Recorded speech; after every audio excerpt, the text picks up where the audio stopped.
21 দিনে রেমিটেন্স এলো 19,610 কোটি টাকা।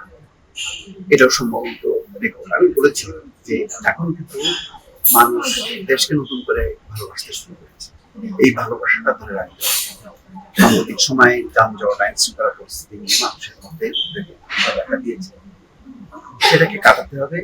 আপনি যত বেশি মানে দেশের পরিস্থিতি ভালো করবেন, বিদেশিরা নিজের দেশটাকে সত্যিকার নিজের মনে করে তারা মানে ভয় দেবে। তারা বৈধ পথে টাকা পাঠাবে, অনেক কিছুই করে।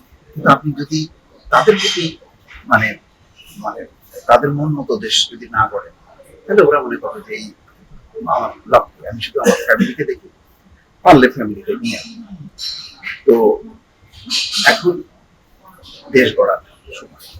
আজকে দেখেন কত ভালো মানে এক সপ্তাহের পরিসংখ্যান, 10 দিনের পরিসংখ্যান, 2 দিনের পরিসংখ্যান, অর্থাৎ 5ই আগস্টের পর দিন যত যাচ্ছে তত কিন্তু রেমিটেন্সের প্রভাবটা বাড়ছে।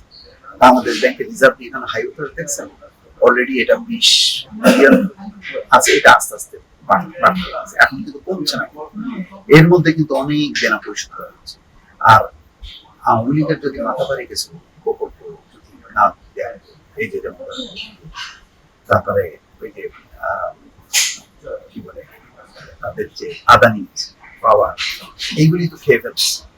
এইগুলো যদি না থাকতো মাশাআল্লাহ অনেক ভালো হতো। এবং এই অন্তর্বর্তী সরকার দেখেন তারা নিজেরাও তাদের হিসাব নিকাশ সম্পদের তথ্য দাখিল করে, তথ্য তো এটা দরকার নেই, তারা তো 5 বছরের জন্য আসে, কিন্তু তারপরেও তারা দিচ্ছে। শুধু তাই না, তারা 15 লাখ সরকারি কর্মকর্তা কর্মচারীকে 30শে নভেম্বরের মধ্যে সাবমিট করছে।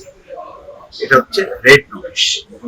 যদি তুমি না দাও আর তোমার এই মানে দাখিল করা যদি সম্পদের মধ্যে যদি গরমিল পাওয়া যায়, স্টেট স্যাক, তারপরে তো আইনগত বিচার আছে। তো এটাই এইভাবেই দেশটা তো আর এমনি এমনি হয় না।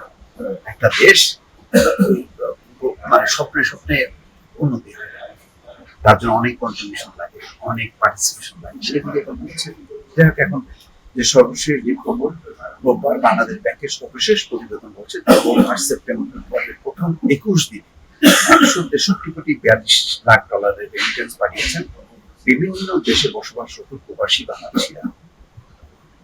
আর প্রতিদিন আসছে 7,80,00,000 ডলার। এভাবে রেমিটেন্স আসার ধারাবাহিকতা থাকলে চলতি মাসে প্রায় $2.5 বিলিয়ন রেমিটেন্স আসবে। দর্শক বুঝতে পারছেন, এটাকে কংগ্রেচুলেট করা দরকার, আমাদেরকে এগিয়ে নিয়ে যাওয়া দরকার। এর জন্য যা যা করার দরকার সরকারের সঙ্গে মনোযোগ দেওয়া দরকার। দর্শক ভালো থাকবেন। আল্লাহ হাফেজ।